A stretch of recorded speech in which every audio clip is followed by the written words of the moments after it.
Queremos darle la bienvenida a otro episodio de Clínicamente Hablando, el podcast. Me acompaña como siempre la doctora Melanie Ruiz. Hola, ¿qué tal? Qué alegría volver a estar aquí en un nuevo episodio de Clínicamente Hablando, sobre todo contigo, doctora Dávila. Igualmente siempre un privilegio, igual que compartir estos micrófonos para llevar este mensaje hacia ustedes. Así que me parece súper bien que estemos nuevamente aquí grabando otro episodio. Hoy tenemos una sorpresa, pero ya mismo les cuento.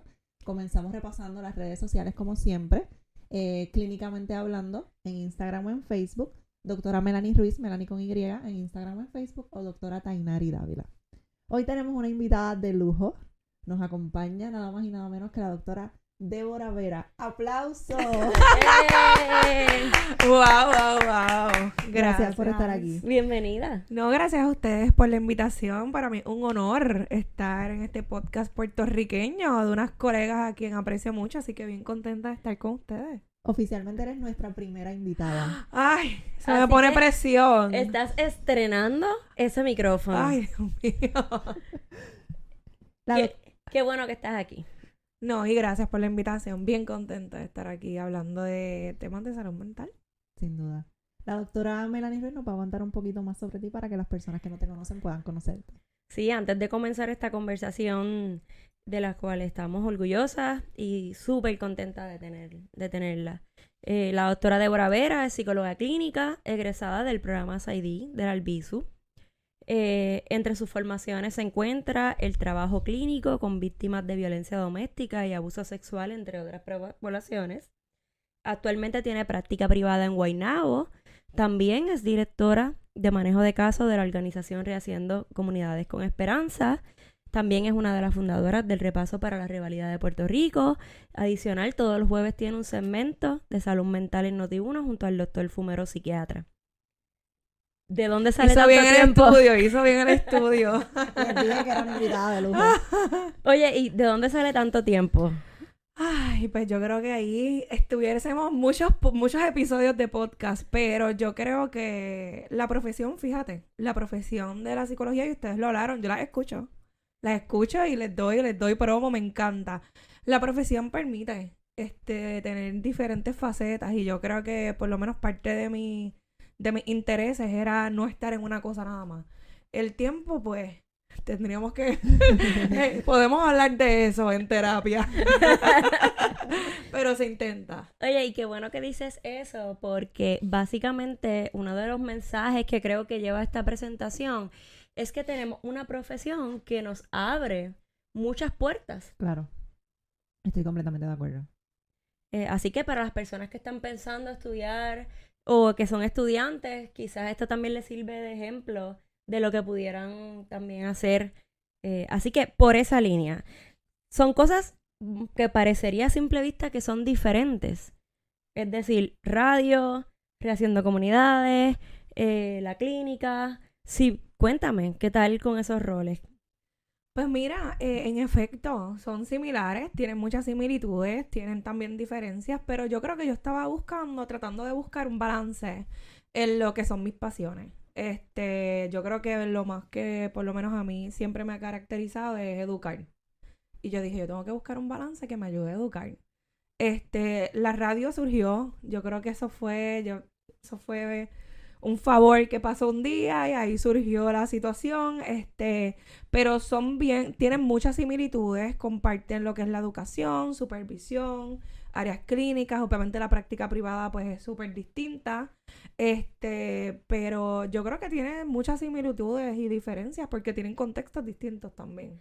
Y hay algo que me da curiosidad, y es que ir todas las semanas conlleva creatividad también y estudio de diferentes temas. Preparación, sí. Sí, Para la radio. sí. Sí, es complicado. La gente piensa que no y en espacios de supervisión, le había dicho a mis estudiantes en un momento dado, yo decía, es bien difícil porque no sé si a ustedes les pasa, es como que qué digo, qué no digo a nivel ético, que lo que yo diga va a representar un montón de cosas. Ajá. Los radioescuchas no son mis pacientes, yo no Ajá. puedo dar una opinión y a veces la gente no entiende eso. Ajá. Pero tengo un buen colega y yo creo que también una de las cosas y me ayudó yo creo que también a nivel personal y como psicóloga de unificar lo que era la psiquiatría con la psicología. Yo tengo un compañero que me ayuda mucho a eso y es bien educador también. Y por lo menos podemos dar una faceta de ambos. Yo creo que por eso sí tenemos que estudiar muchos temas todos los jueves. Nos facilita que en las redes la gente pues ayuda, le da temas a la persona que nos presenta. Pero mi compañero pues psiquiatra pues tratamos de dar dos vertientes. Y como no siempre hay que medicar y no siempre la psicología puede ser la primera opción. Claro. Dependiendo del diagnóstico. Y yo creo que eso nos ayuda porque los estereotipos en Puerto Rico de la salud mental hay gente que dice quiero psicología, no quiero psiquiatría, y hay gente que dice yo solo voy a ir a psiquiatría, no voy a ir a un psicólogo para hablar y perder el tiempo. Entonces yo creo que por lo menos si el granito de arena es que salud mental y cualquiera de los dos puede ser un primer inicio para evaluarse y buscar la ayuda necesaria. Sí. Y hay algo que me llama la atención en lo que dices y que a nosotras nos pasa, y es o sea, esos roles vienen con una responsabilidad. Lo hablamos en el primer episodio, de la responsabilidad de tener estos micrófonos y que lo hacemos con un compromiso, pero también con el miedo de hacerlo de la forma correcta. Totalmente. Así que sí podemos, aquellos que les interese quizás asumir estos lugares y estos roles, pero también con la responsabilidad que amerita. Claro. Que pues eso lo hace quizás un poquito más complicado. Qué bueno que tienes un buen compañero, escuchador, el doctor Fumero, psiquiatra. Hablar también es un educador nato, excelente. Y creo que el trabajo que hacen en Rehaciendo Comunidades tiene una parte bien administrativa. Sí, Rehaciendo Comunidades con Esperanza, ¿verdad? Es una organización sin fines de lucro. Y es bien curioso porque en mi vida yo pensé trabajar con desastres. La organización tiene muchos roles. Es el brazo social de la Iglesia Metodista de Puerto Rico y tenía muchos roles, trabajaba para la niñez y un montón de propuestas, y surge el huracán María. Cuando surge el huracán María, pues entonces empiezan a tratar de hacer lo que es manejo de caso comprensivo, que eso muchas veces, ese trabajo se ve mucho en trabajo social, en conectar a personas con ayuda, pero necesitaban una psicóloga con licencia que pudiera adiestrar, que tuviera espacio de supervisión. Y ahí me meto en esa vida de los desastres de primeros auxilios psicológicos, ¿verdad? Que no necesariamente, ¿verdad? Son microdestrezas lo que uno necesita para hacerlo. Y es administrativo, sí, porque yo soy directora. Entonces soy directora de varios proyectos, unos que hemos desarrollado de salud mental, también a causa de desastres, pero también, pues, administrativo porque tengo bajo mi supervisión a muchos empleados y muchas áreas también que ayudan, pero la esencia es una, y es servir a la gente más necesitada, y de ahí se ve de todo. Así que yo creo que el rol de psicóloga no se me va, porque ahí vemos personas que están viviendo de casetas de campaña, o sea, en toldo. Entonces yo creo que usted, doctora Ruiz, yo vi su post y hablando, ¿verdad? De que, ¿cómo era la frase? No podemos patologizar lo social. Sí. Yo creo que ahí se ve un poco, así que fuera de lo administrativo, cuando vamos a la calle, pues es servicio. Es Claro. servicio a las personas, y ese rol de psicóloga, muy difícil sacarlo. Claro. Que está brutal porque son también oportunidades que nos da el camino. Claro. Que quizás no lo pensamos tanto. Si tuvieras que elegir uno de esos trabajos, de esos roles, ¿tienes alguno que sea favorito o no? Qué difícil. De verdad que así no. Yo creo que, bueno, mi rol de psicóloga en mi práctica clínica ahí me fascina. Pero siempre he sido clara que no necesariamente quisiera hacer eso nada más. Yo creo que es muy complicado elegir, pero elegiría el que más se asemeje al adiestramiento, a la supervisión, al área administrativa, sin dejar al lado a mis pacientes, que es parte también de mi pasión, imagínate. Sí. Soy PsyD, así que eso que los que ven, ¿verdad? Del mismo doctorado, pero es parte de Aquí nuestra estás en práctica. desventaja. Porque Sí, no por te- eso lo digo, porque he escuchado, yo los he escuchado. Fíjate, un día Tenía que poner la pauta. podemos hacer un episodio explicando la diferencia porque la gente no lo Sí. entiende. ¿Verdad? Somos psicólogas como quiera, pero Sí, Exacto. somos las 3 psicólogas clínicas, así que qué bueno que estás clínicamente hablando con nosotras. Y nos queremos y nos respetamos igualmente, aunque tengamos y seamos egresadas de diferentes programas.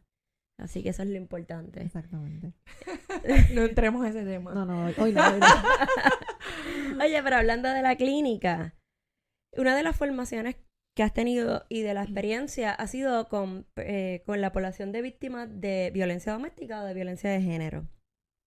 Sí. Eso es un tema que últimamente está sonando, últimamente no, siempre ha sonado muchísimo en nuestra historia, pero desde que se declaró el estado de emergencia, pues como, perdón, porque suena más y qué bueno. Claro. Así que es un tema del cual nos gustaría que nos compartieras tu experiencia. Ese es precisamente el tema del cual vamos a estar hablando hoy. Porque hemos estado hablando todo este tiempo, no hemos dicho de lo que vamos a hablar. Pero Gracias. Estamos emocionadas porque nos llega nuestra primera invitada, que ya les dije que era una invitada de lujo, pero no les habíamos dicho el tema. Oye, y eso pasa cuando nos vemos y nos unimos como colegas, ¿verdad? Y nada, cosas que pasan, estructuras que a veces se nos vuelven. No, pero queríamos hablar, ¿verdad? Clínicamente hablando, sobre la violencia de género con la doctora Débora Vera. Ahora sí. Queríamos reflexionar un poquito sobre cuál ha sido tu experiencia y tu formación con esa población tan importante y sobre todo que debemos hablarlo y hablarlo hasta, ¿verdad? Porque hablando se normaliza. ¿Qué tal? Cuéntanos. Pues mira, yo creo que desde que yo empecé mis estudios de bachillerato en la Universidad de Río Piedras, la UPI, yo cogí cursos con, no sé si ustedes lo conocieron, José Toro, Claro. que en paz descanse. Y él era un pionero de lo que era, ¿verdad?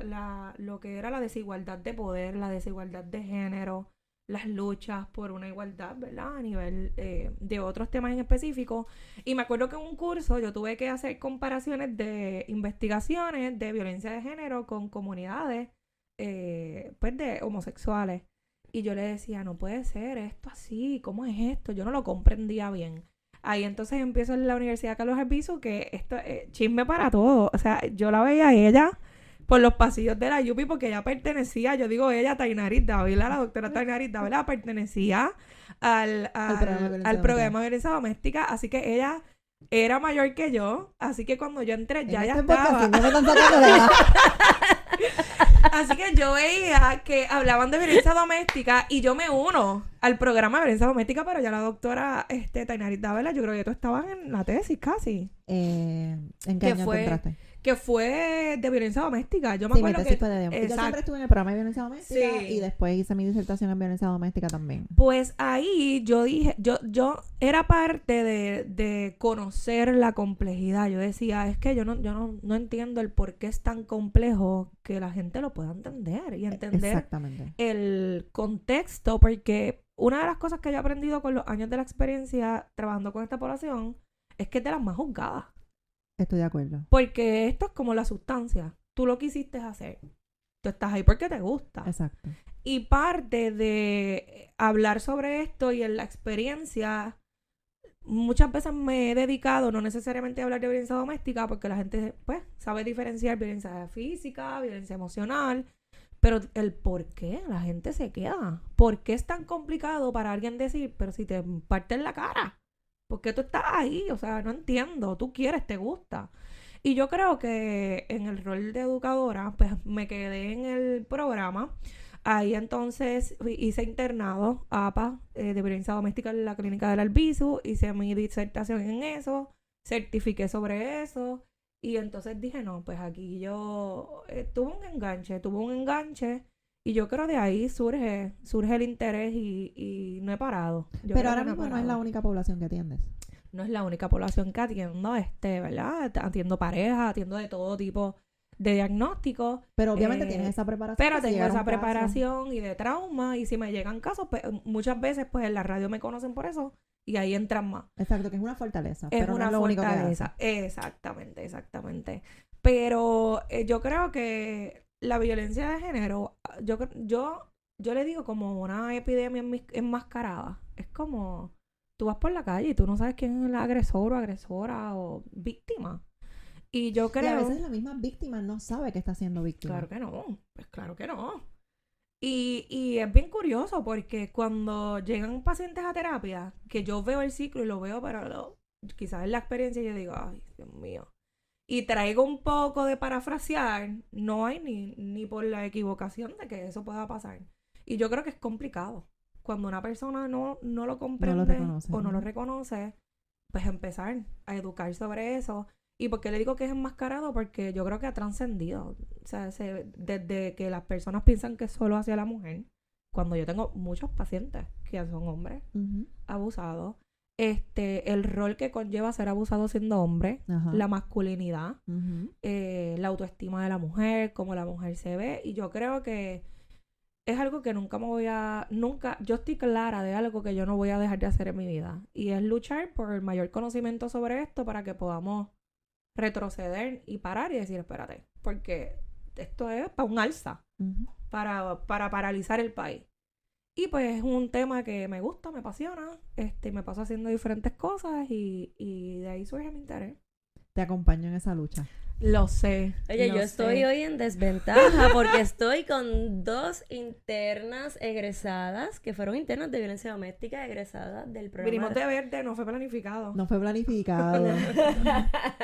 La vi, fue lo primero que le dije. Oye, estoy en desventaja porque ellos han tenido un poquito más de formación en ese tema, además de la experiencia clínica, así que hoy estoy más tímida con eso.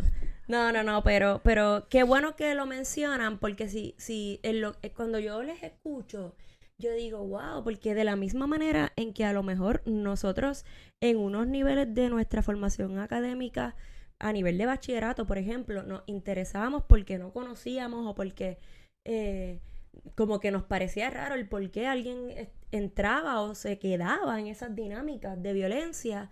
De la misma manera también menciona la doctora Vera que en la clínica actual y lo que estás diciendo, Tainari, de cómo las personas no se dan cuenta que están en una dinámica. Así que por cualquiera de esas dos formas de ver la situación y el problema, porque es un problema de violencia de género, aquí hay un tema de educación y de educación con perspectiva de género o con equidad de género, como se le quiera llamar, al cual yo creo que el Departamento de Educación está llamado y que debido a la prevalencia de casos de violencia de género en Puerto Rico, el gobierno emitió un estado de emergencia ¿verdad? Para las personas también que nos escuchan de otro lado, en marzo del año pasado, y esa orden ejecutiva vence el 30 de junio.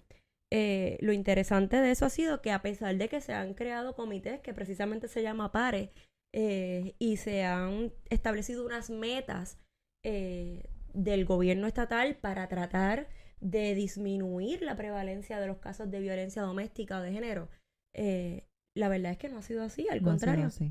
Lamentablemente ha continuado la situación, así que ahí nos pone a nosotros también como isla a tratarle de reflexionar un poco en qué estamos haciendo, que hay tantos casos de violencia intrafamiliar, de violencia doméstica, ¿verdad? Sabemos que la violencia tiene diferentes formas, pero ¿qué pasa que nuestra sociedad tiene un problema como ese? Yo creo que si nos suscribimos a la definición más básica de lo que es violencia doméstica y por qué ocurre, a mí me parece tan interesante que esta definición, por más que la hayan actualizado, no cambia. Y es que trabaja y trata sobre la desigualdad que existe de poder, de control, de roles en una familia, desde que nace, desde que, ¿verdad? Si nos vamos a lo más básico, lo que observamos por ahí, ¿verdad? Y es bien interesante porque, en efecto, cuando muchas luchas intentan de empezar por la niñez, que es, ¿verdad?, parte de lo que empiezan a conocer qué es lo que ocurre en el mundo y el derecho que tenemos de que no nos toquen unas personas que no queremos, de que podemos elegir lo que deseamos hacer en el mundo, la gente como que no lo puede bregar. Yo recuerdo, disculpen eso, que yo llegué a hacer un post y hablé en radio de lo que era perspectiva de género, y a mí me dio mucha tristeza porque yo sé que este tema, yo creo que es el wording. Yo lo hablaba hasta en la organización donde yo trabajo. El wording de que se escucha perspectiva de género crea crisis. Como cuando se habla de suicidio, es como que no hables de suicidio porque vas a suponer que la gente lo va a querer hacer. Pero crea crisis por el desconocimiento. Por el desconocimiento, porque la gente lo está asociando con educación sexual y eso educación sexual o promover a que los niños tengan un aprendizaje avanzado del sexo, Ujú. ¿verdad? O de la sexualidad, cuando en efecto lo que trabaja es la educación en que tengamos el mismo derecho. Claro. En que un niño que si quiere ser chef y quiere tener un juguete de una cocina, lo puede hacer. En que si una niña quiere ser ejecutiva, pueda cobrar igual que un Claro. ejecutivo. Claro. Y yo recuerdo que ese día que yo lo hablé en la radio estaba temblando, se los juro. Pero nunca me voy a olvidar que una persona mayor llamó y dijo, es la primera vez, y no me lo he hecho a mí, es la primera vez que entiendo lo que acaban de decir, por fin lo entiendo.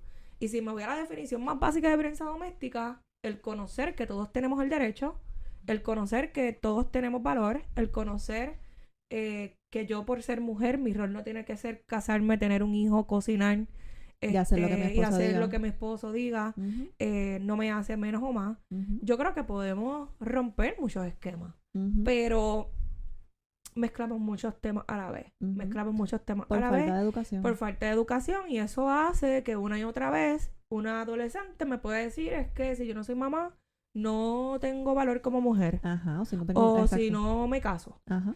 Y ahí corrompe, porque eso hace que te quedes en la relación que no te gusta. Eso hace que sigas casada con la persona que te da.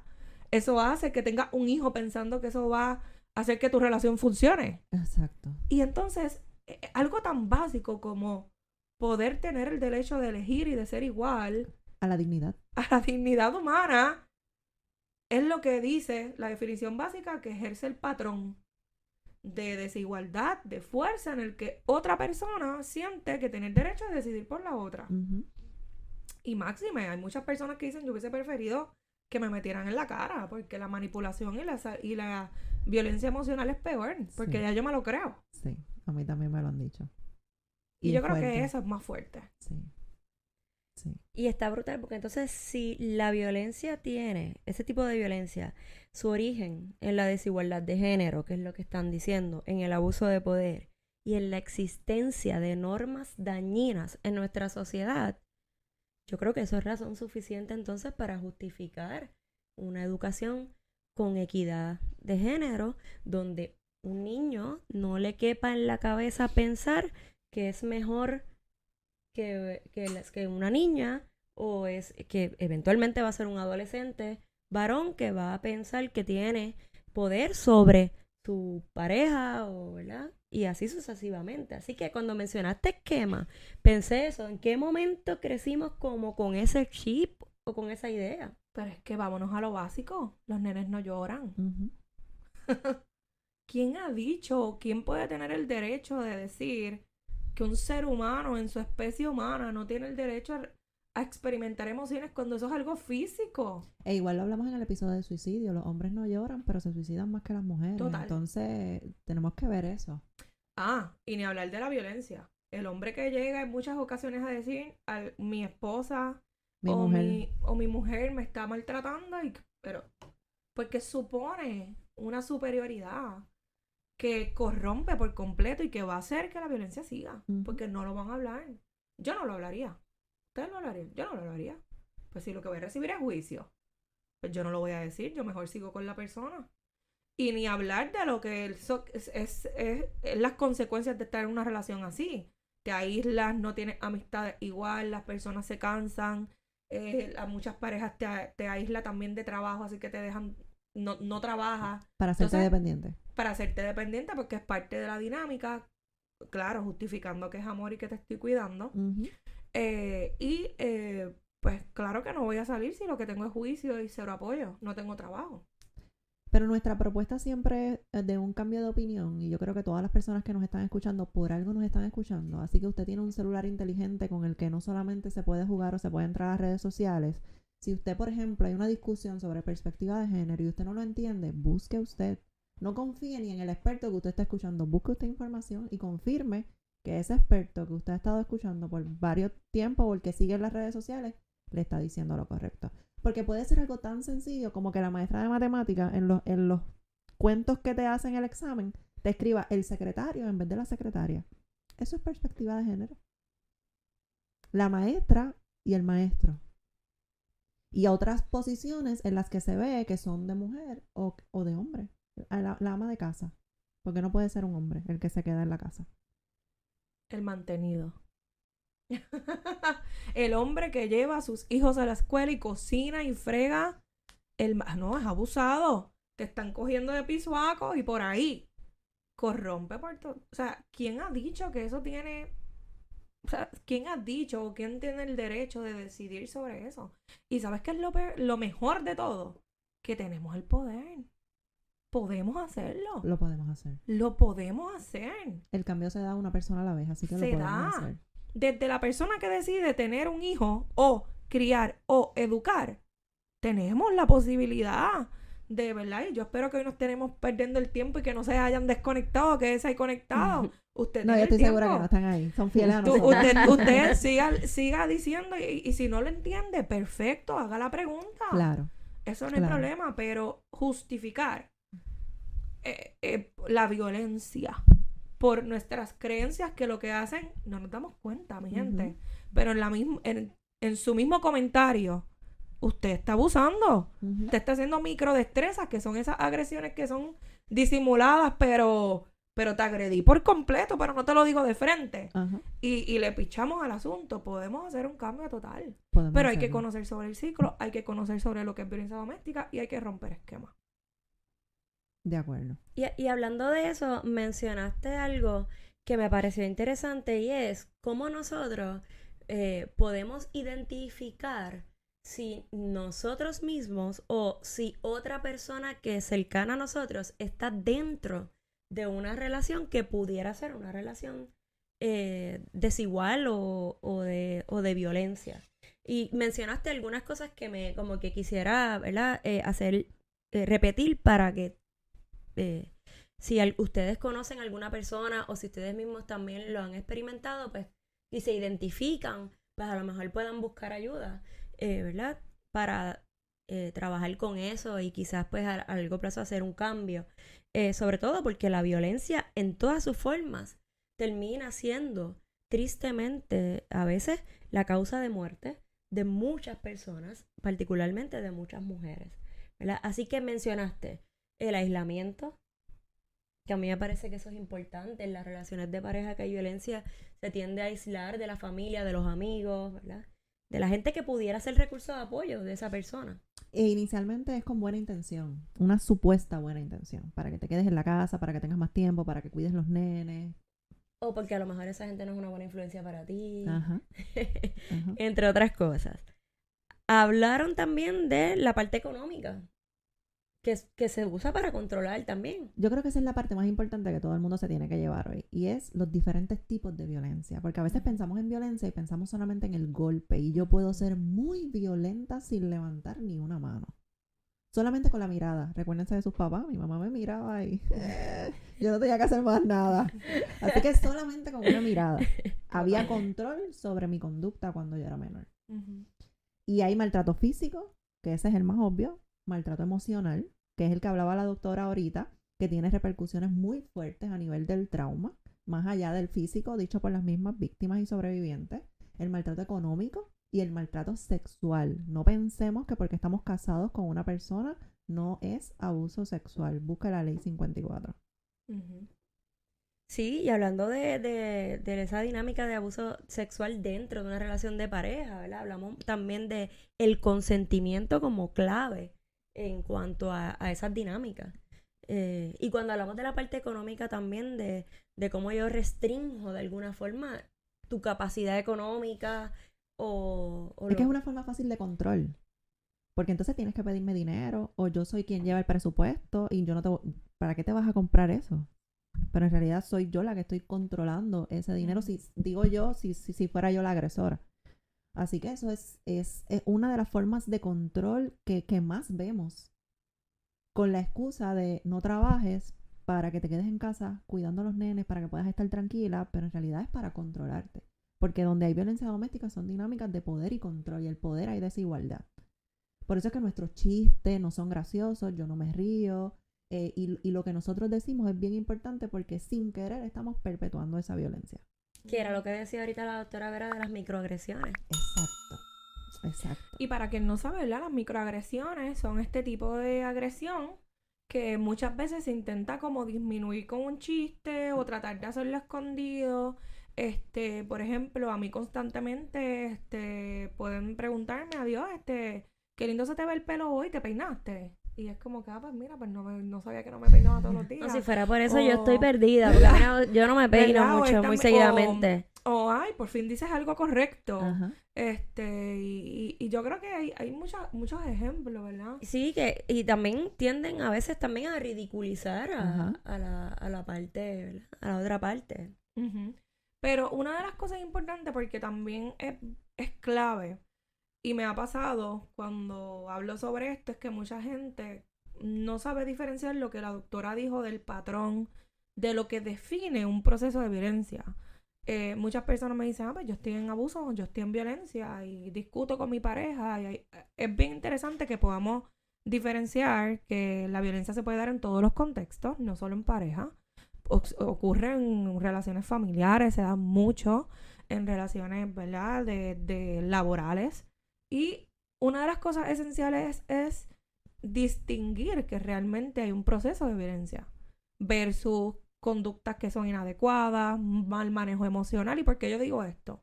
Porque rompemos con el mito en que una persona que puede ejercer violencia no cambiaría. Las personas tienen el poder de cambiar, las personas pueden manejar eso. Una persona que tiene mal manejo emocional, si desea y busca ayuda y, ¿verdad?, no corresponde a algo que sea un diagnóstico de personalidad, que son diagnósticos un poco más severos, que para el cambio pues hay un poco más de dificultad, o se puede dar, no estoy diciendo que no, pero requiere un tratamiento más intensivo. Una de las cosas importantes es que las personas tienen la oportunidad de manejar sus emociones. Una persona que sea agresiva tiene la oportunidad de manejarlo porque lo desea. Así que no me gusta caer en que toda discusión es una violencia, pero la doctora dijo algo bien importante, es patrón, Ujú. es desigualdad, Ujú. en que ya la discusión o el encontronamiento, ¿verdad? Lo que pasa en la pareja pasa a ser una desigualdad donde no me siento igual, donde siento que estas dinámicas no son adecuadas y donde ya corrompe la autoestima. Y ahí es que se da el ciclo. Claro. Claro, donde no se Pero toma... la gente tiene la oportunidad de modificar y cambiar. Sí, pero también donde no se toma en consideración quizás los sentimientos, los deseos de esa otra parte continuamente. Si la otra persona se silencia. Exactamente. Sí, se invisibiliza. Ujú. Y también otras formas también de poder y control tienen que ver con los hijos. Ajá. Muchas veces algunas víctimas dicen, no, yo no puedo dejar a esa pareja porque entonces me quita los nenes, Ajá. o como yo no tengo el dinero, no tengo una casa, pues entonces ¿a dónde voy a ir? Sí. ¿Verdad? En Puerto Rico existen algunos albergues de emergencia. Ujú. El más conocido yo creo que es la Casa Protegida Julia de Burgos, ¿verdad? Que tienen diferentes pueblos, pero hay albergues que también acogen a los niños y a las niñas con sus mamás, ¿verdad? En este caso. Así que, ¿verdad? Lo comento porque si alguien nos está escuchando, pues que también busquen información sobre eso. Pero fíjate, es también interesante porque dentro de esos esquemas con lo que hemos vivido, que es la génesis, es el inicio de los patrones que ejercen de generación en generación, volvemos al constructo de familia. Me voy a quedar con mi esposo o mi esposa, aunque me maltrate, porque yo no puedo crecer en una familia de divorciada. Ajá. Entonces es mi culpa, mis hijos se van a quedar sin padres. Y muchas veces yo le pregunto a mis pacientes, y cuéntame, entonces, ¿qué preferimos? ¿Lo que tú entiendes que puede ocasionar el divorcio? ¿O lo que tú no estás viendo, que tu hijo ya está viendo, que va a ser su normalidad? Exacto. Esa es su normalidad. Tú le hablas Exacto. malo, ustedes pelean, es su normalidad. Ujú. Y no es que cuando crezcamos no tenemos cambios, porque hay personas que crecen en familias de violencia de género y pueden modificar y decir, yo no voy a manejar eso. Mas, sin embargo, muchas veces confundimos por los esquemas y por lo que creemos que va a causar daño, un daño prolongado. Yo le digo siempre, el daño que estás teniendo ahora no tiene punto final. Estás decidiendo que continúe. El daño o el dolor que te va a causar, la pérdida que va a causar dolor, puede tener un punto final mientras te transformes. Mientras sigas ahí, el daño y el dolor sigue prolongado porque no le has dado un punto. Y yo creo que es parte de eso, de corromper con lo que es. A mí me encanta estar con mi gato y esa es mi familia. Nadie puede estar definiendo lo que es familia o no. Y todas esas cosas son parte de los esquemas que desde niñez hay que enseñar. A mí me parece interesante porque parte de la orden ejecutiva del estado de emergencia incluye lo del plan alerta rosa, ¿verdad? Que ahora cuando se desaparece una mujer, pues se activan unos recursos para denunciar eso. Ahora se está tratando de documentar los datos sobre los casos, ¿verdad? Para poder de alguna manera u otra también visibilizar el tema. Creo que el Estado ha hecho un gran esfuerzo y la Procuradora de la Mujer en ese sentido. Tienen los datos, son públicos, pero si los comparamos con datos de, ¿verdad? De las organizaciones que trabajan con esta población, pues hay algunos datos que no necesariamente se reportan, ¿verdad? Y que son también la consecuencia de una dinámica de violencia doméstica o de violencia de género. Entonces, se han podido llevar a cabo una serie de cosas que adelantan ese plan de emergencia, pero la pregunta es, sin educación con perspectiva de género, ¿de verdad habrá un estado de emergencia? Porque ahí entonces se nos cae, ¿verdad? Tanta inversión en salas especializadas de violencia doméstica en los tribunales, por ejemplo. Eso está excelente. Pero entonces sin la parte de la educación con equidad, pues ahí entonces estamos teniendo todavía muchísimo que trabajar y muchísimo por recorrer. Así que cuando la doctora Vera hablaba de los diferentes tipos de violencia, hay también una violencia sistémica, una violencia que perpetúa esa dinámica en la casa, en la familia. Y recientemente estamos viendo que el caso de Keishla cumplió un año. Estamos viendo el divorcio, por ejemplo, de Johnny Depp, que parecería que capitaliza y lo han hecho muy comercial, pero eso es una pena y comercial una tristeza. y cómico. Da risa. Aparentemente, a mí no, pero aparentemente da risa. Y es triste por demás, así que también eso lleva a los hombres que son víctimas de violencia. Pero yo creo que ha dejado al descubierto algo importante y real. Con el mensaje que ella supuestamente dijo de que nadie te va a creer por ser hombre, yo creo que también esa parte es importante verla. Porque a veces entramos, como dice la doctora Vera, en el chiste, en el que no te van a creer, o en el que a lo mejor la mujer quiere hacer daño y para hacer daño se hace la víctima. Entonces, ¿cuánto daño le hacemos a las verdaderas víctimas, sea hombre o sea mujer, por eso, por perpetuar nosotros eso como sociedad? Así que es una invitación a una reflexión. Y yo creo que cuando hablamos de educación no tiene que ver con grado académico. Y les voy a contar algo. Yo siempre vengo con un cuento. Me encanta. Les voy a contar algo. Hace 2 semanas alguien estaba hablando conmigo, un hombre, que tiene varios grados académicos. Y me dijo que a la mujer le daban en una relación porque se lo buscaba. Y yo no les puedo explicar cuánto yo tuve que hacer mis ejercicios de respiración para que mi no verbal se mantuviera tranquilo. Y él elaboró su respuesta para justificarla. Entonces, ahí es que vemos el que este asunto de educación no tiene que ver con el grado académico. Yo siempre he tratado de ver esos comentarios desde la ignorancia, desde que la persona tiene desconocimiento. Y fue finalmente mi recomendación. Yo te invito a que leas libros sobre la violencia doméstica y después opines. Porque para todos nosotros tenemos una opinión sin tener la menor idea de lo que estamos hablando.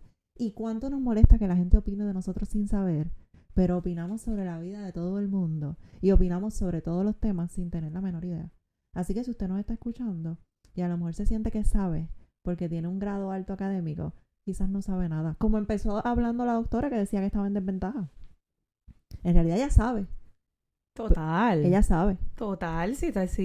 Pero si hay una persona que nos está escuchando que se sienta en desventaja, que aproveche esta oportunidad y busque. By the way, aún con mis años, con nuestros años, yo tengo que leer, tenemos que leer porque los tiempos han cambiado. Claro. La violencia se transforma. Ahora mismo con la pandemia la violencia se transformó. De acuerdo. Claro, es más visible. De acuerdo. Pero se transformó. O sea, que yo creo que por lo menos mi postura no es que esté correcto o no esté correcto, es basado en qué está mi opinión y mi juicio. Basado en mi creencia, en lo que yo creo. Y yo creo que los valores, ¿verdad? El respeto. Yo dudo que la gente que, ¿verdad? Quisiera pensar.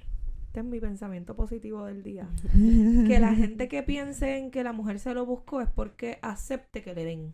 Yo quiero pensar que es que no. Es que en un momento dado, ¿verdad? Hubo una mala explicación que lo hizo pensar así. Sin embargo, valores, respeto, y cómo nosotros definimos que debemos de ser tratados, yo creo que es importante para poder salir de ahí y comprenderlo, porque si no, el hecho aquí no es cuando ya es violencia, el hecho es el patrón que ha creado que eso siga y que lo hace. Y has dicho algo que me parece importante y es que el tema del juicio, no juzgar también a la persona o a las personas que estén dentro de una dinámica así. Porque también muchas veces pasa que escuchamos como que, no, porque fulana está con él y es que pues ella se lo permite o lo que sea. Es lo mismo que ustedes están diciendo. Entonces, no somos apoyo cuando hacemos eso. Y las personas necesitan apoyo. De acuerdo. Vamos, en el otro lado de la moneda, siendo concreta en los blancos y arroz y habichuelas, claro que a las amigas no saca por el techo si la otra amiga o el amigo, tú sabes que está con una relación que no está bien o que tú defines que no está bien. Pero mi exhortación a todos los que nos están viendo o escuchando es, si usted sabe que una persona que usted ama o alguien que usted quiere está pasando por esta situación, es aprender cuándo dar tu opinión y cuándo callar y estar ahí para el apoyo. Porque estadísticamente, esto no lo estoy diciendo yo, la literatura lo dice, parte del efecto que hay en que una persona no sale de una relación así es que no siente apoyo y siente juicio. Así que yo creo que esa madurez que podemos tener todos como individuos de entender que la decisión es de cada cual siempre y cuando no corra peligro y estar ahí en apoyo y a veces silencio. El silencio, tanto en terapia como en la vida general, es una muy buena estrategia para simplemente estar ahí. E igual que el momento de la salida de la relación es uno de los más peligrosos. Total. Así que no es algo tampoco que se puede simplemente... Recuerde que si usted no lo ha vivido, no es simplemente yo coger las cosas e irme de mi casa. Porque en mi relación no hay violencia y yo puedo hacer eso. Pero en una relación en la que hay violencia, en la que hay poder, en la que hay control, en la que a lo mejor hay armas de fuego, hay amenazas de vida, no es tan sencillo. Así que no podemos opinar sobre lo que no nos ha ocurrido, lo que desconocemos. O aunque no haya violencia, ya la manipulación ha sido tanta, ya los elementos y patrones han sido tantos, que probablemente la víctima, hombre o mujer, carece de destrezas emocionales para sentir que tiene todas las destrezas para salir al mundo sola. No pasa, no ocurre. Hemos estado tan sumergidos ahí que mi única verdad y normalidad era eso, salir afuera. Yo tengo pacientes que me dicen, me están tratando bien, yo no confío. Esto es tan weird, es tan raro. Es que no puedo manejarlo. Y por eso hay que trabajarlo. Y yo creo que también hay que llevar un mensaje a los y las agresores y agresoras. Porque yo estoy segura que la cárcel está llena de personas arrepentidas. Que quizás quisieran dar hacia atrás unos segundos y no haber tomado la decisión que tomaron. Entonces, si a ti te ha pasado por la cabeza hacer algo, si yo he atendido personas así, que me dicen, y uno los ayuda. Pero ya cuando está hecho, ya está hecho. Así que el momento para buscar ayuda es ahora.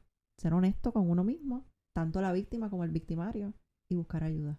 O si no has llegado a un proceso de violencia, más sin embargo ya has identificado que cuando tienes mucha emoción de coraje o frustración, actúas de una manera inadecuada, pues mira, vamos a prevenir, porque en un segundo se pierde. Claro. Se pierde gente que amas, se pierde vidas, se pierde oportunidades y las acciones no tienen vuelta atrás. No tienen vuelta atrás y trastocan ambas familias.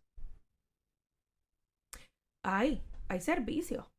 Hay servicios para personas que son agresoras y dentro de nuestro trabajo como psicólogas y dentro de nuestro proceso de ética también tenemos un proceso de confidencialidad con usted siempre y cuando otra persona no corra peligro para ayudarle. Usted hizo algo que estuvo mal, podemos ayudarle y estamos con las puertas abiertas para eso.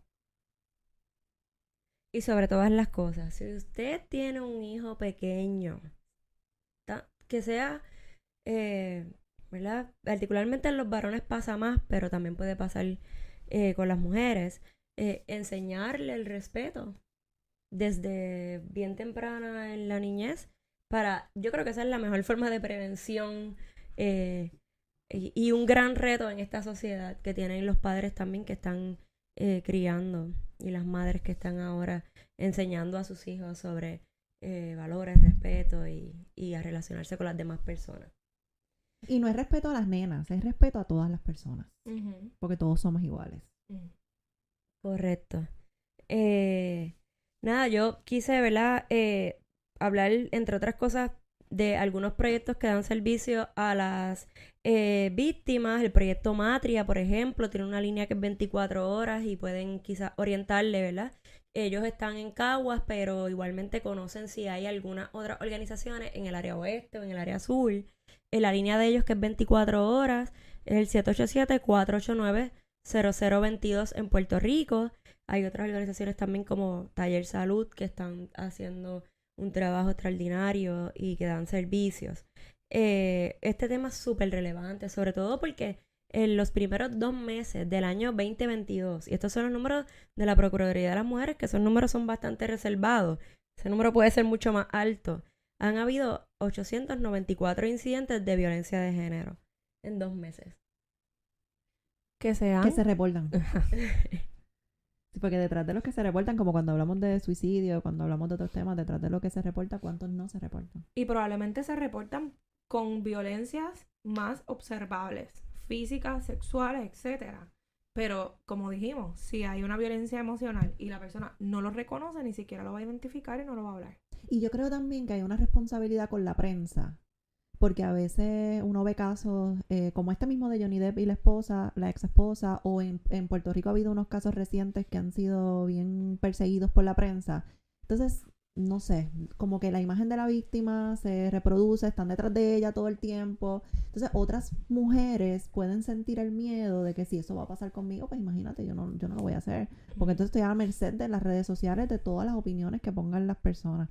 Y recuerde que en las redes sociales está ese botón de comentario, pero usted no tiene que utilizarlo. Ese es otro tema. Prudente, sí. Ese es otro tema.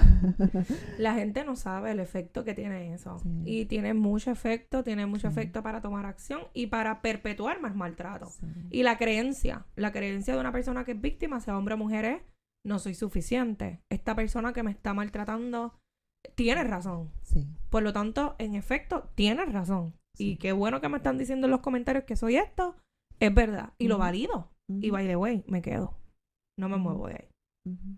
Pero recuerden que esto es una dinámica que comienza sutil, porque a veces pensamos, yo me hubiese ido de la primera. Es que no fue así. Si No. hubiese sido así, todo el mundo se va. Total. Por eso es que yo siempre digo, lo miro desde la ignorancia, de que no conocen. Lean información sobre el ciclo de la violencia doméstica, lean información y van a entender, van a poder entender. Ujú. Así que nada, doctora Vera, yo me quedaría aquí hablando Yo también. muchísimo rato más. Y espero que haya 2 o 3 diciendo y yo escuchando. Sí, este es un tema que da para muchísimos diferentes conceptos, vertientes, formas, manifestaciones. Así que probablemente en el camino volveremos a hablar.